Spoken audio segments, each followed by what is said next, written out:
back to the American Dream. As you know, all housing markets are local, so I wanted to get into a real estate roundtable with a group of experts that I trust in each of their niche micro markets. We have John Reeves, who's our military expert. Brian Lewis, welcome to the show here. John rejoining us. Thanks, man. Morning. Brian Lewis, our coastal market expert, and Tim Skoglund coming down, I guess, from the North County area, and it's good to have you on the show. Thanks, sir. So, as you guys know, we try and get people to engage, educate, empower, and engage, and so I like to make sure we answer the questions that we get from you. Hopefully you guys can help me with this next one. So this is one we got from craigsewing.com. Craig, what are the most important things to look for when developing a real estate and mortgage plan? Timmy in San Diego, I'll let you guys hop in here. You guys are real estate experts. You run your own brokerages. I'm going to start here because my background is in residential mortgage banking, not so much involved in it anymore, but I've closed thousands of deals. So the first thing you got to do is you got to get the mortgage plan. I think you have to make sure that you're qualified. Anybody can go out there and say, well, that house is exciting. I can envision living there. It's my dream home. But if you can't qualify for it, then you just get your hopes up. And you guys have probably seen this over the last few years of people that got pumped up for a house and then couldn't go through. Or couldn't afford the payment. I think that, to me, the first thing that came to my mind is make sure you have your budget set up for what your payment maximum is, and then work backwards from there, as opposed to going to a mortgage broker and saying, what can I get approved for? Sure. Because that's what got us into trouble in 2004, 5, and 6 is, you're approved for $1 million. Okay, let's do it. Well, you could fog a mirror and get approved for $1 million back in 2006. The pendulum swung to the other side now. Now it's almost too difficult. Right. What have you seen, Tim? Yeah, and I think it's important when you align yourself with a mortgage professional that they not only just tell you what you're approved for, but put real life monthly payments attached to that. Yep. In my area, we have Melrose, we have HOA fees. So not everybody says they think, hey, it's just this number. It's not just that number. Understand what you're going to be paying in taxes. What's the whole nut per month, and back away from maybe that top end of where the bank says, hey, we'll give you this much, but this fits into the family budget. It fits in the budget, but it also, there's a difference between a good mortgage banker and a bad one, and certainly a good one and a great one, and it's actually going deeper and saying, well, what if you did lose your job? Do you have liquid reserves? Do you have things that you could do? Those are also important questions to ask. I think I want to kind of dovetail on what Brian said is you need to plan your work, plan it, and then work the plan. So make sure what your whole financial house is in order first. Then, like you said, backwards plan the entire project, because it is. Buying a house is a project. And John, you do a lot of VA, right? So at VA, they're pretty strict about, when you're in the military, you have to stick within your budget, because if you don't, they're really very, very conscious. Any of the VA buyers that I've ever worked with are very conscious of not going over what they can afford, because if they default or fall behind. 100% correct. Tim hit it really hard when he said HOA and Melrose, those are things that we first have their mortgage down. We have to look at the outside costs of buying a house that they may not have planned for. So totally. VA, they're all about, I have a finite amount of money and this is all I can afford. I do think a good thing is that you brought up 2006. Again, if you had a pulse, you were getting financed. Now you don't have that ability anymore. But you practically have to prove now that you don't need a mortgage to get one. There's people that have $500,000 in the bank and can't get a $400,000 loan. Tell me how that makes sense. So the point I'm making here is that you're probably not going to qualify if it's not affordable or comfortable, because the banks are making it to where people that should qualify and are comfortable aren't getting it. So there's a nice little litmus test, I think, protection, certainly working with these guys, and they have mortgage bankers they can align you with. So hopefully we answer your question there. I want to get into a national story here from CNBC that I saw this week for you guys to comment on here on the local level. They keep the sound, but we're not, so read the lines.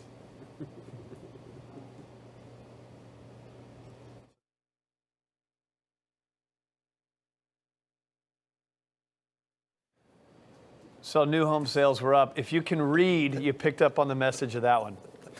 We got a couple more videos, so we're going to have to hold our breath every time they come up. But new home sales were up. So I guess let's bring it into San Diego. Starting with you, Tim. What do you think is activity? It's spring now. We're in May. It's school season. It seems like we get a lot more activity this time of year. What's happening in your market? Yeah, we're seeing my folks up in Del Sur, Santa Luz, Forest Ranch area. They're really evaluating the market from a standpoint of, if I buy a new house, there's still some things that need to be done. Landscaping, upgrades, window treatments, the other particulars that they want in the home. And then they're evaluating the resale market. Although inventory is very slim, occasionally we're getting lucky. This week I have an Oklahoma City relo. I've got a doctor coming in with her family from Oklahoma City. We looked at some homes in Del Sur that were all new construction, but we got lucky and found a house in Forest Ranch where it's all dialed in and it really fits her parameter list that we went over from the beginning, and that's going to work. Brian, So, what do you think? I like what your prior guest Sam was talking about. When he talked about inventory levels. As agents, we have to get creative for our clients. So I just put something in escrow on a holiday on an off-market property.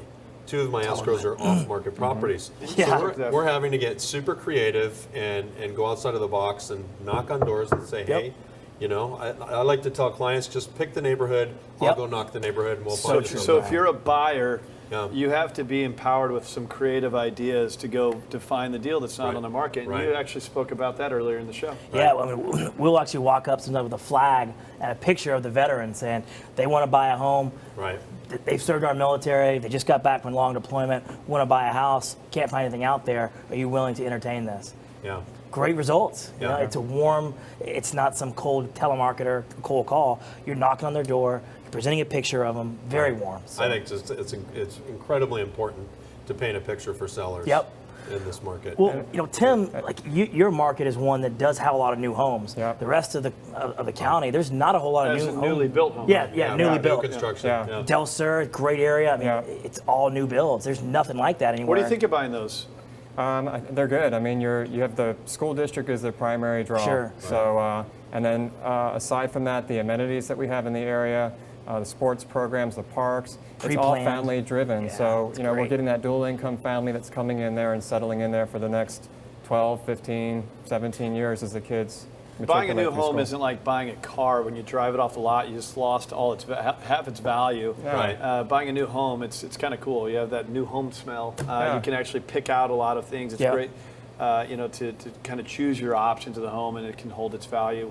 It's good to know that they're building. Hopefully they'll continue to do that. I want to look at another video. Everyone cross your fingers and see if we can do this one from CNBC. Along with the April flowers, more of these sprang up in the nation's neighborhoods. Home sales rising 1.3% from March. While not a lot, it was the first monthly gain of the year. Inventory limitation has been a holdback, but now we see some increase in the inventory. Very good news.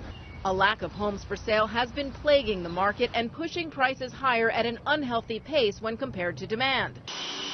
Single-family housing starts did not improve much in April, and millions of potential sellers are stuck in place, owing more on their mortgages than their homes are worth. If we weren't stuck in this position, if we weren't underwater on our current mortgage, we would be able to buy a larger home. When we first met the Royals 2 years ago, they were trapped under their mortgage. Now, rising prices have them back above water, but they are still stuck. That's actually an interesting finish there. Yeah. Talks about the homeowner that was underwater now back, right? There's 18.8% of homeowners, I think a study was a week ago, that now 18.8 don't have equity, but it was at 35%. So that number's come down pretty significantly. Let's speak to the distressed homeowner, the one that's underwater. Are you still seeing that in your area? We are. I mean, I think all three of us are seeing it. We've met with people and counseled with them over the last few years where, with the low interest rates, if they're on an adjustable, maybe they had a fixed portion that rolled into an adjustable mortgage, they're able to hold on right now. The payment's very low. They're tied to a rate that's very low, but as rates eventually move up, that payment's going to move up, and that's really going to shatter the family budget, not allow them to continue to make those payments. So we're seeing it. And not only do you have to get back to even, there's realtor fees, there's closing costs. If you're trying to refinance, the bank's not giving you 100% loan to value on the property, so you have to have some equity in there. So it's not just making it back to even. We got to be beyond that Building level. some equity, yep. And we're not quite there yet. What about people in the coastal market? 100% agree. I ran some numbers before I came. It's interesting in PB, there aren't any properties in a contingent status, which means a short sale status. There are none. Inventory is still very low, but in La Jolla, there's quite a few. There's like at least 10 out of the, I think something like 25 that are in pending right now are contingent status, which means I don't know what that really means. I'm trying to figure out make sense of that. Who knows anymore what anything means? But it's right. it really is interesting to me. Agree though that people are they're still in those adjustable rate mortgages where they've got a super low payment right now. So why try to sell? I got Just real wait estate for the that I market to catch own up. that right now the payments are ridiculously Right. low Right. on some duplexes. 3.5% interest or I mean, the something. payments Yeah. are nothing. It's increased cash flow. So anyone who says an adjustable rate is this awful thing, not necessarily. You gotta know I what you're mean, doing. Yeah, Know it's the like tools. it's like a gun. You give a gun to him, you get scared. You give it to the Marine here, it's okay. It's gonna be safe unless you're the bad guy. That's how I look at an adjustable rate mortgage.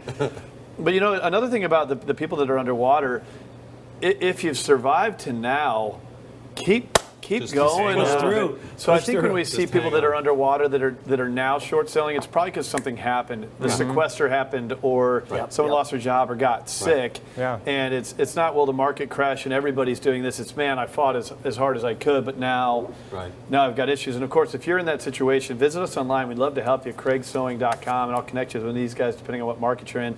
I want to get to one more video here that we got from CNBC. Again, these are national stories, but it's so important that we break them down to the local levels for you. So let's get to the last one here, guys.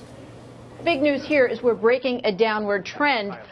Sales are actually trending up a little bit. The thing is that the core issues that were keeping sales down have not changed at all. So we're still looking at a situation where we have anemic new household formations due largely to job and wage problems. We've still got inventory issues. Even though inventory is up, we're not seeing increases in inventory where we really need it, which is those first-time home buyer price ranges. And the reason for that is that's just not what builders are building. And so many of those folks are still underwater. Exactly. When we look at 9 to 10 million people underwater, the largest percentage of those are those first-time home buyers, and they're stuck, particularly now that the Mortgage Debt Forgiveness Relief Act expired and hasn't been renewed yet. They can't short sell. And, of course, last is credit. So she keeps saying first-time home buyer, but then she's talking about the first-time home buyer selling their first home. So that's kind of confusing.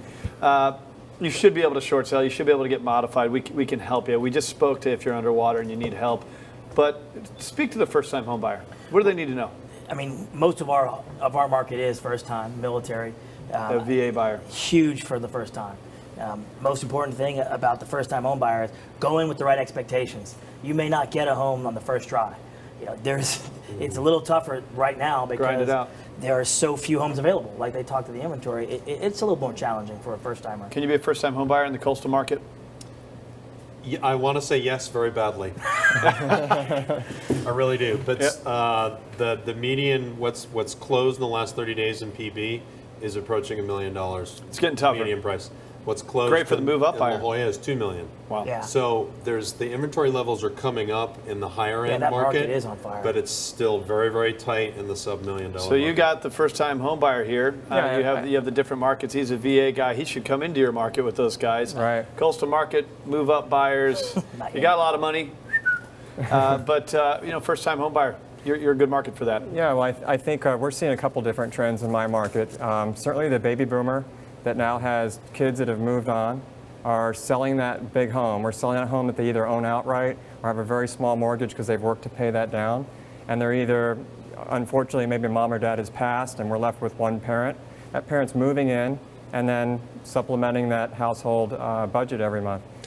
No, that's great information, guys. I love the roundtable. First time we've done the real estate roundtable. Couldn't have picked a better group of experts. I want to give your websites real quick, if we can, starting with Tim Scoglin, ScoglinRealEstate.com, out of the North County Marketplace. If you want to connect with Tim, go there. Certainly great information. We got ThinkBryan.com, Brian Lewis, coastal market expert, ThinkBryan.com, and then also John Reeves, which is ReefPointRealty.com. All right, great information, guys. Appreciate it. Covered a lot with you today. We had politicians on here, financial guys, real estate guys. What are we doing here every Saturday morning? It's the same thing we do every day at 6 p.m. on KCBQ. Is talking about the things that are happening out there in your lives and really telling you what you can do about it. Why does it matter to me? And what can I do today? And so hopefully you learned a lot today. But the most important takeaway, we got a team of experts. They've been in here. They can help you. Go to craigsewing.com. Tune in this week at 6 p.m. on KCBQ, and next week, Saturday morning, 10 a.m., giving you that street smart advice. Have a great weekend, San Diego.